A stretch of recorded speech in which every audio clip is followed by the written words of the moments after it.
Hello friends, welcome to my channel. আজকে নিয়ে এসেছি গহনা এক গ্রাম্য মেয়ের কাহিনী ধারাবাহিকের 194তম পর্বের একটি চমৎকার আপডেট। ভিডিওটি ভালো লাগলে অবশ্যই সাবস্ক্রাইব করবেন। পর্বের শুরুতেই দেখা যায় যে খাবার খাওয়ার পর পরিবারের সবাই খাবার টেবিলে ড্রয়িং রুমে লুটিয়ে পড়ে এবং গয়না তখনই নকল আয়ুষ্মানকে ধরার জন্য যাচ্ছিল। তখন দেখে যে পরিবারের সবার এই অবস্থা, তাই সে ফোন মাটিতে ফেলে সবার কাছে যায় এবং বলে, কি হয়েছে আপনাদের? এবং গয়না কিছু জড়িবুটি বানাতে থাকে। এছাড়াও সে ডাক্তারকে কল দিতে যাবে, তখনই দেখে যে টেলিফোনের লাইন কাটে এবং তার ফোনও চার্জ নেই। তখনই সেখানে ঈশা চলে আসে।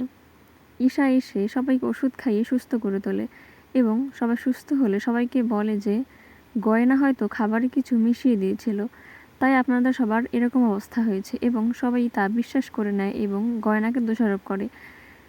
সেখানে তখন আয়ুষ্মান চলে আসে এবং চাকরি গয়নাকে বাড়ি থেকে বের করে দিতে যাবে। তখনই নকল আয়ুষ্মান বলে যে আমার স্ত্রীকে কেউ বাড়ি থেকে বের করতে গেলে আমি ভুলে যাব যে তোমরা আমার পরিবারের কেউ।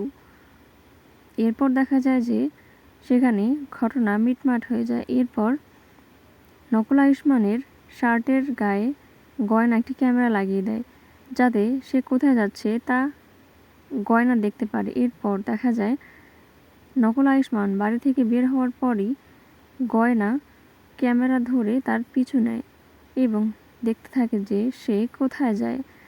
সে একটি স্কুটি নিয়ে নকল আয়ুষ্মানের পিছু পিছু যায় এবং দেখতে থাকে যে আয়ুষ্মান কোথায় আছে।